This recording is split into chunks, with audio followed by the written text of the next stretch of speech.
Chairman గారు కానీ ఏ రోజు ఏ ఆపరేటర్ అపాయింట్మెంట్ ఇచ్చిన పాపాన పోలేదు.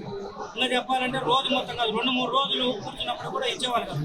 తద్వారా ఏమైందంటే సంస్థకి ఆపరేటర్లకు మధ్యన గ్యాప్ పెరిగిపోయింది. దాన్ని కొంతమంది ఉద్యోగస్తులు కూడా ఆ రోజు ఉన్నటువంటి ఉద్యోగస్తులు ఉపయోగించుకొని కొంత డబ్బులు కూడా తీసుకోవడం జరిగింది. ఈ నేపథ్యంలోనే ఆ రోజు 10 లక్షలు ఉన్న కనెక్షన్స్ 5 లక్షలు పడిపోయింది. సంస్థ కూడా నష్టాలు లేక ఆల్మోస్ట్ దివాలాంతులోకి వెళ్ళిపోయింది. సో దీని నుంచి మనం బయటపడాలంటే ఇక వాళ్ళు వచ్చే సమస్య చెప్పడం మనమే గ్రాస్ రూట్కి వెళ్ళి సమస్యలు తెలుసుకుంటేనే ఈ సమస్యలు బాగుపరచగలమని ఒకటి అభిప్రాయం. రెండోది వచ్చేసరికి నా ఉద్దేశం కేబుల్ ఆపరేటర్ని గౌరవించాలి. ఎందుకంటే మా సంస్థ మేము ఎంత నెట్వర్క్లు పెట్టినా, ఎంత టెక్నాలజీ తీసుకొచ్చినా, ఎన్ని బాక్సులు వచ్చినా దాన్ని మళ్ళీ ప్రజల దగ్గర తీసుకెళ్ళి సబ్స్క్రైబర్స్ అంటే కనెక్షన్స్ తీసుకురావాల్సింది వాళ్ళే. ప్రతి కస్టమర్ తోటి మేము సంస్థ ఉద్యోగస్తులు కానీ సంస్థ మాట్లాడలేదు. మాకు ఎవరైతే వినియోగదారులు అంటే కనెక్షన్స్ ఉన్నారో కనెక్షన్ తీసుకునే వ్యక్తులు వాళ్ళకు మాకు మధ్యలో వారధిగా ఉన్నటువంటి వ్యక్తులు ఈ ఎల్ఎంఓలు. వీళ్ళని మేము గౌరవించాలి, వాళ్ళ సమస్యలు తీర్చుకోవాలి.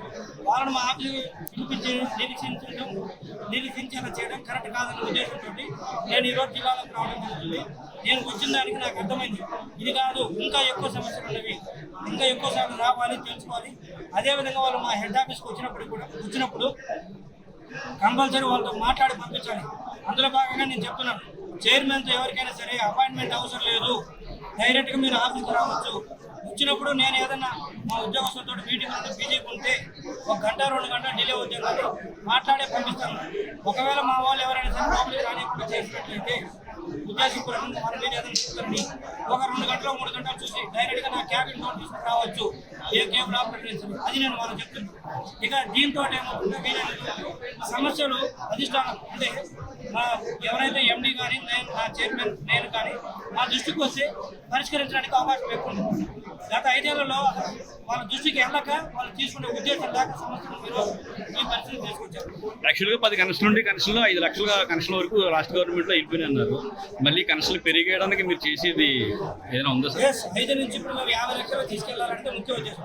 అందులో భాగంగానే కదా ఆ సమస్యలు ఏంటో మనం తెలుసుకుందామని మొదట్లో దాంట్లో భాగంగా చర్యలో భాగంగా ఈరోజు జిల్లాలకు వచ్చి సమస్యలు తెలుసుకుంటాం. జిల్లాలకు వచ్చి వీళ్ళ సమస్యలు తెలుసుకోకపోతే మేము 50 లక్షలు కాదు కదా ఉన్న 5 లక్షల నుంచి కూడా మనం పడిపోతాం. తెలుసుకోవాలి, వాటిని అనుకుంటే పరిష్కరించాలి.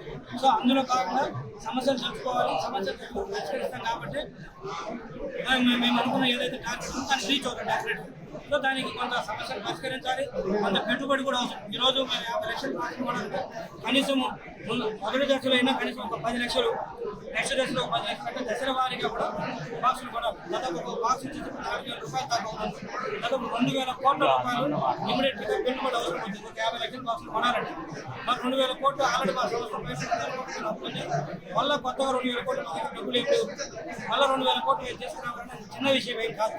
బట్ అయినప్పటికీ కూడా దాన్ని మేము ఇప్పుడు సప్లయర్స్ క్రెడిట్ బ్యాంకర్తో మాట్లాడాలి, పబ్లిక్ ప్రైవేట్ P4 మోడల్లో ఏదో ఒక విధానాన్ని అవలంబించి మేము కొత్త బాక్సులు చేసుకుంటాము, ఆపరేటర్స్ చేస్తాము.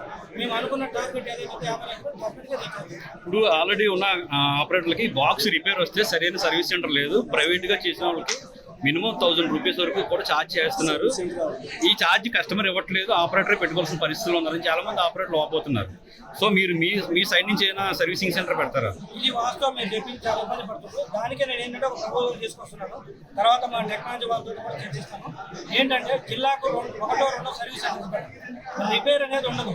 బాక్స్ చెడిపోయిందా ఆ సర్వీస్ సెంటర్ తీసుకురావడం, ఎల్ఎంఓనే తీసుకురావడం, ఆపరేటర్ తీసుకురావడము, ఆ బాక్స్ని అక్కడ అప్పచెప్పిస్తే ఒక బాక్స్ మాది ఆల్రెడీ ఉంటుంది అక్కడ.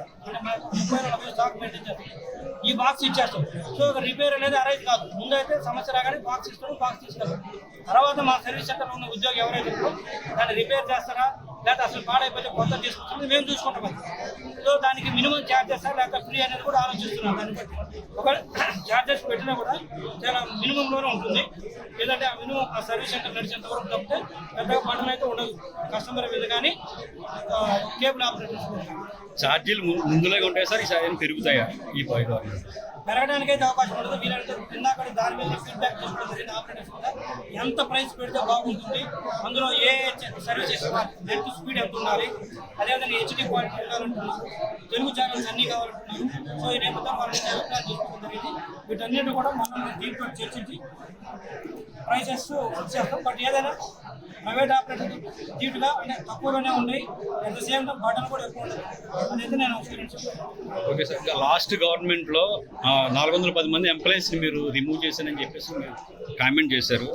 అంటే యాక్చువల్గా అది ఆపరేటర్ల నుంచి చాలా మంది హర్షధ్వానాలు వ్యక్తం చేశారు. మిమ్మల్ని మహేష్ బాబుతో కూడా పోల్చారు. అంటే ఒక మూవీ డైలాగులు కూడా నిన్నంతా వాట్సాప్లో హల్చల్ చేసింది. సార్ వచ్చారు నెమ్మదిగా దించారు అన్నట్టు వచ్చింది. సో వాళ్ళ మీద యాక్షన్ ఏమి ఉంటుందా? 410 మంది నిన్న చేయడం జరిగింది. ఇంకొక 200 మందిని కూడా చేస్తాం, ఐడెంటిఫై చేశాం.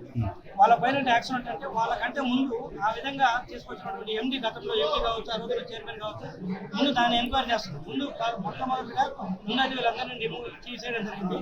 డెఫినెట్గా ఇవన్నీ ఎంక్వైరీలో తేలిన తర్వాత ఉద్యోగస్తులు కావచ్చు, ఆ రోజు ఉన్నటువంటి ఎండి కావచ్చు, లేదా చైర్మన్ కావచ్చు, చర్యలు అయితే క్యారీ ఉంటుంది, రికవరీ కూడా వెనకాడు. మరిన్ని వీడియోస్ కోసం ఛానల్ ని సబ్స్క్రైబ్ చేయండి. లేటెస్ట్ అప్డేట్స్ కోసం వాట్సాప్ ఛానల్ ని ఫాలో అవ్వండి. ఆ లింక్ డిస్క్రిప్షన్ లో ఉంది.